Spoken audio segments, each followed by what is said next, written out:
For nearly a century, the story of America's first people seemed settled. Clovis hunters arrived 13,000 years ago, and nothing came before. But when scientists dug into the quiet hills of Texas, they unearthed more than 15,000 weapons buried deeper and thousands of years older than any Clovis site. If these blades shouldn't exist, who left them behind? And what else did our textbooks get wrong? In 1932, a group of archaeologists working near Clovis, New Mexico, uncovered a cache of stone spear points, unlike anything seen before. These tools were large, symmetrical, and featured a signature groove, or flute, running up from the base, a design that made them deadly and effective for hunting the giant animals of the Ice Age. The discovery was electrifying. For decades, these fluted points became the calling card of the Clivos people, a group believed to have swept into the Americas from Siberia about 13,000 years ago. Their arrival, according to textbooks, marked the dawn of human history on this continent. The Clivos story was simple and elegant. It explained how people crossed the Bering land bridge during the last ice age, waited for the glaciers to retreat, and then poured through an ice-free corridor into what is now the United States. From there, they spread rapidly, leaving behind their distinctive spear points and the bones of mammoths, bison, and other vanished giants. For generations, students learned that these hunters were the very first Americans. Archaeology textbooks printed maps tracing their migration, timelines fixed their arrival at 13,000 years ago, and museum cases displayed those unmistakable fluted points as the oldest evidence of human life in the New World. Challenges to the Clivos' first model surfaced over the years, but none seemed to stick. Sites that claimed older dates lacked the clear diagnostic artifacts that defined Clivos. Without those fluted points, skeptics argued, there was no solid proof. The story held firm, shaping not just scientific thought, but the way millions of people understood the origins of America's earliest inhabitants. 40 miles northwest of Austin, the Texas Hill Country rolls out in waves of limestone and scrub. In this landscape, Buttermilk Creek cuts a narrow path through Bell County, its banks lined with native grasses and scattered oaks. For ancient people, one feature stood out above all. The creek's gravel bars were littered with chert nodules, hard, glassy stones perfect for shaping into blades and spear points. Year-round water, dependable game, and an endless supply of tools, Tone made this spot a natural draw. In 2006, a team from Texas A&M University arrived at a quiet bend in the creek, led by Michael Waters. Waters was known for his methodical approach and his interest in the earliest chapters of human history in North America. The site, known as the Deborah L. Friedkin Site, had been on archaeologists' radar because of its location and geology. The team set up their grids and began to dig, expecting to find evidence of the Clovis people, the same culture that had shaped scientific thinking for generations. What drew Waters and his team here wasn't just a hunch. The area's chert deposits had been used for thousands of years, and the land's subtle terraces hinted at long cycles of flooding and sediment buildup. Each layer of earth promised a window into a different era. As the trowels scraped through the clay, the team watched for the telltale signs of ancient tool-making, flakes, cores, and the occasional point. They worked with care, documenting every context, every artifact, every change in soil color. The hope was to find a clear Clovis layer, maybe a few surprises. But the real story was still hidden, sealed beneath their feet, waiting to be uncovered. Beneath the familiar Clovis layer, the diggers at Buttermilk Creek uncovered something no one expected: a sealed band of clay packed with stone tools, undetected for thousands of years.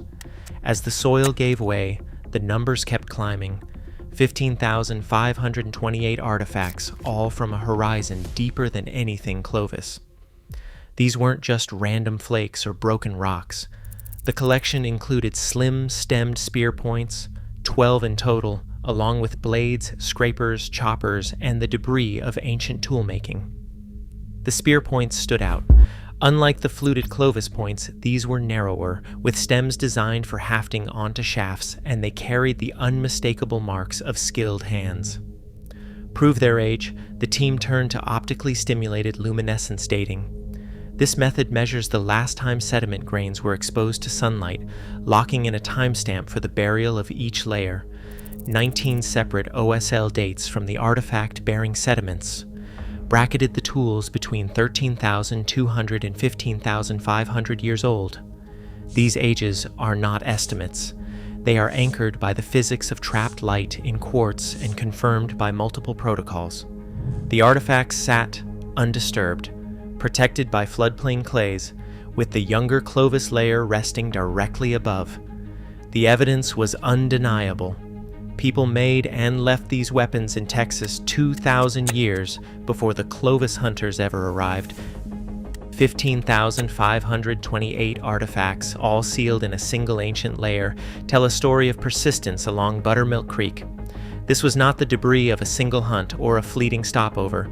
The sheer volume blades, scrapers, choppers, and stemmed spear points signals a place visited again and again, likely over centuries. Each tool, each flake of chert, is evidence of hands returning to the same bend in the creek to craft weapons, process meat, and shape daily life. The deposits show no signs of mixing or disturbance, confirming that these objects were left behind by people who knew the land and its resources intimately. Sediment studies reveal that the clay-rich floodplain built up gradually, burying each generation's tools beneath fine layers of earth.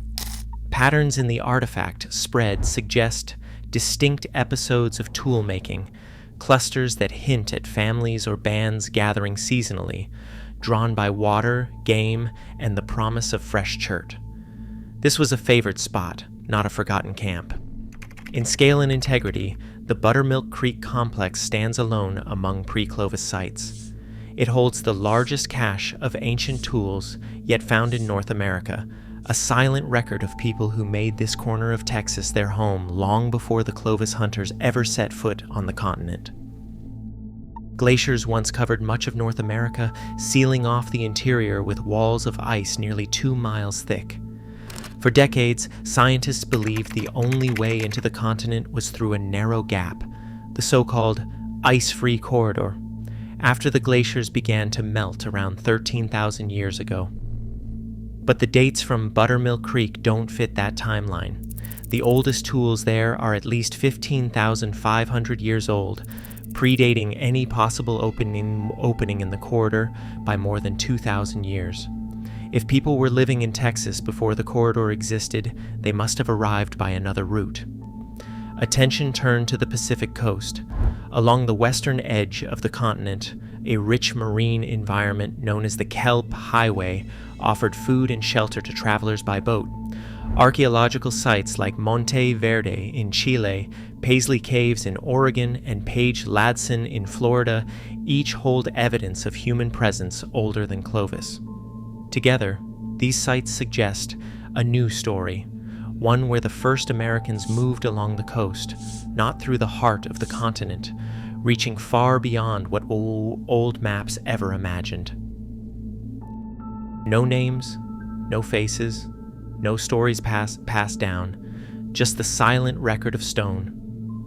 The people who left their tools in the clay along Buttermilk Creek are strangers to us in every way except their handiwork. Each point and blade reveals a mind that understood the land, a hand that could split chert with precision, a life lived in pursuit of game that no longer walks the earth. They hunted mammoth and bison, shaped weapons with skill that rivals any later tradition, but left behind no language, no art, no burial to tell us who they were. The stones are all we have. No date, no oral history, no written word. Their world vanished long ago, leaving only the evidence of their presence and the question that lingers: who were the first Americans? The answer remains buried, just out of reach, in the layers of earth and time. Every new artifact buried in Texas soil reminds us history is never settled. As excavations continue and techniques improve, the story of America's first people keeps shifting. Our understanding of who we are depends on questions we're still willing to dig for. What would you rewrite in the textbooks?